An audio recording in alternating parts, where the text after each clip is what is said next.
Hi students, I'm Una. And I'm Scott. I'm a PTE teacher from the UK. I'm also a PTE teacher from the UK. And we've been helping students pass their exams for years. And now we're excited to help you pass your exam too. Welcome to the Swoosh English PTE podcast. Let's get started. Hi everyone, and welcome to PTE Podcast Top Tips Series. Today we're talking about a few top tips for multiple choice single answer for the reading section of the test. So what would be our first top tip that you'd like to discuss, Una? Okay, so the first top tip that I want to say is never start by just reading the text. So don't straight away look at that and start reading it in detail. You're just going to be going into it in the dark. You don't know from what perspective or what approach you need to read that task.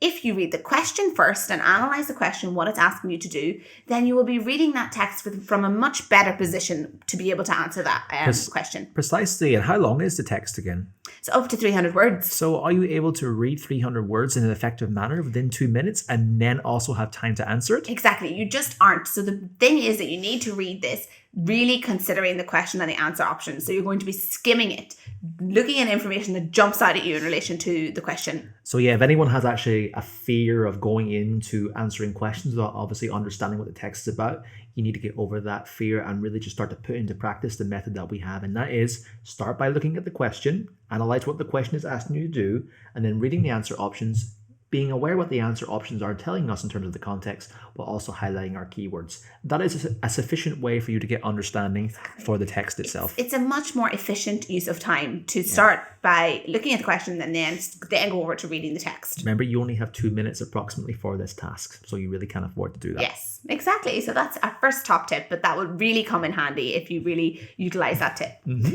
Okay, so what's our second top tip then, Scott? Second top tip would be just simply when you're obviously highlighting your keywords and then you're cross-referencing with the text, not to focus only on the words. And of course, there are a few reasons why that's important. One, the word that you see in the question might not be the word that you will actually see in the text. They could be paraphrased or it could be a synonym. So it's important, therefore, not to focus simply on that word. Also, because the questions are not focusing on a word, neither are the answer options, that you can't derive the meaning from what it's telling you about that one word. You obviously have to refer to the overall sentence and the relationship between the ideas. So make sure you look at the wider theme or context of the sentence, along with the words that are either directly quoted or in a synonymized form, a paraphrased form, before you give your answer. Yeah, definitely. Make sure you read around that sentence or that keyword that you find and read around it and for the context, for the overall context. And really we're wanting to match key points, not just keywords. Exactly. Yeah. Also, before we move on to our final tip, I just want to also stress the importance of making sure that you read wider in the general theme or topic, not just the sentence in which you think the answer is being referenced, because the sentence that you're reading, you might obviously see something that confirms or refutes your answer, but then the next point might give some language linking it on that actually refutes it or supports it. So what you're saying is you need to read the sentence before and after just to confirm. Just to confirm, to confirm, definitely. It could happen. It more than likely will happen. There's so make sure you're aware of it. Distractor options within the text to fool us really into thinking that, an answer is correct when really there's more information in the text that will actually prove it wrong. So you think you're right, but actually you're not. Exactly. Okay, so the final tip then is don't bring in any personal information or, some knowledge that you have based on this topic alone.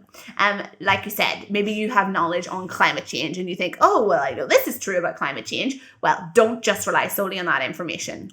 Why do you think it's a bad idea? Well, because as the question says itself, according to the text, according to the passage, according to the writer, according to the author, you are therefore explicitly asked to make your answer depending on the information that you find in the passage and the text. So even though it might be a good predictor for you, obviously, on the terms of the theme, okay, I know about this theme, it could help, but when you're making the answer, it needs to be backed up by textual evidence. By textual evidence, exactly.